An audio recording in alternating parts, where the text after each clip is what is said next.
Yo, what is up, Knicks fans? Welcome back to the channel. Before we get into this, if you're new here, do me a favor and hit that subscribe button because we got Knicks talk coming at you basically every single day.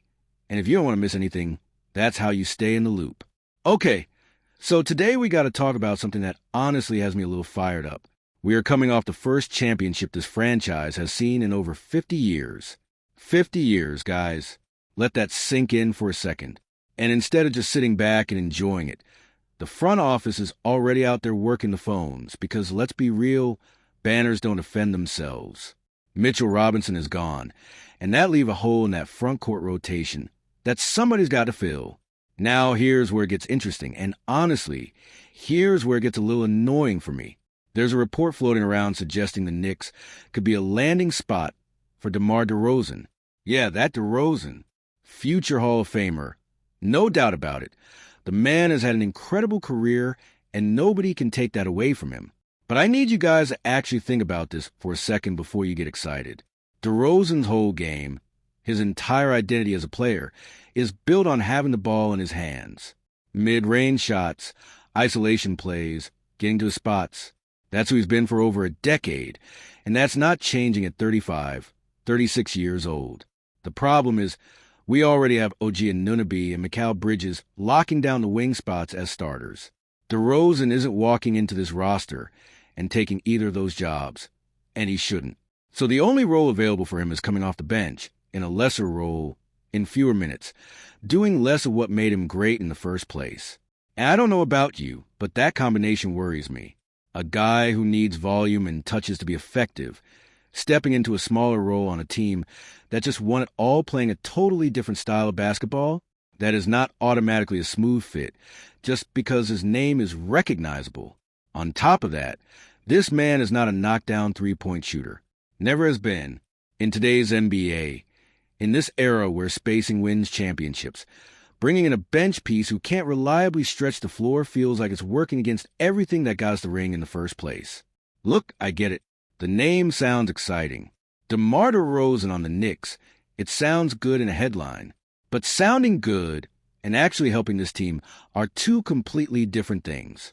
And if I'm being real with you guys, I think there are better options out there. Guys who fit the timeline, fit the system, fit what coach needs off that bench, without asking DeRozan to completely reinvent his game just to get minutes.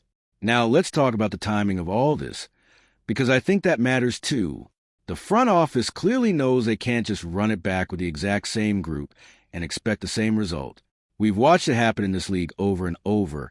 A team wins it all and then falls apart the very next season because they got complacent. So credit where it's due. Ownership and management are being proactive here. They're not sitting on their hands. That part won respect. My issue isn't with the fact that they're being aggressive in free agency. My issue is specifically with this name attached to it. And listen, I know some of you are going to disagree with me on this one. And honestly, I want you to drop a comment down below and tell me if you'd actually welcome DeRozan off the bench for this team. Maybe you think a scoring punch like that off the pine is exactly what we're missing in the fourth quarter playoff games. I want to hear it either way. That's what makes this channel fun. We don't all have to agree. We just got to talk Knicks basketball. While you're down there in the comments, do me a solid and smash that like button too. It genuinely helps this channel more than you'd think. It gets this video in front of more Knicks fans. And honestly, it's free. It costs you nothing. So if you're enjoying the breakdown, tap that thumb for me. Now, here's another angle to consider. This front office has other names they're chasing too. And there's chatter about them making a real run at some bigger names on the wing as well. So if they end up landing one of those bigger fish, does DeRozan even make sense as a secondary move? Or are we better off using that roster spot and that money on a 3-and-D type piece who actually complements what we already have? Because remember, this roster's identity is defense and continuity. That's what got us here. Bringing in a ball-dominant scorer who struggles defensively at the stage of his career could honestly mess with the chemistry we spent years building.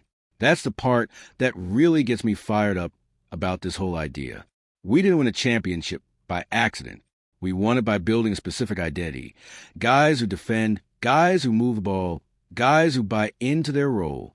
Adding a player who fundamentally needs a ball to be effective just feels like it's fighting against the exact formula that worked. So no, I'm not saying DeRozan is a bad player. I'm not saying he hasn't earned everything he's gotten in this league. I'm saying he's not the right fit for this specific roster, at this specific point in time, coming off the specific championship. There's a difference between respecting a player's career and thinking he belongs on your team. And for me, this is one of those situations where I respect the resume, but I don't want the fit. All right, guys, that's where I'm going to leave it for today. Let me know down in the comments if you agree, or if you think I'm being too hard on this idea. Smash that like button if you made it this far. Subscribe if you haven't already, and I will see you in the next one. Let's go, Knicks.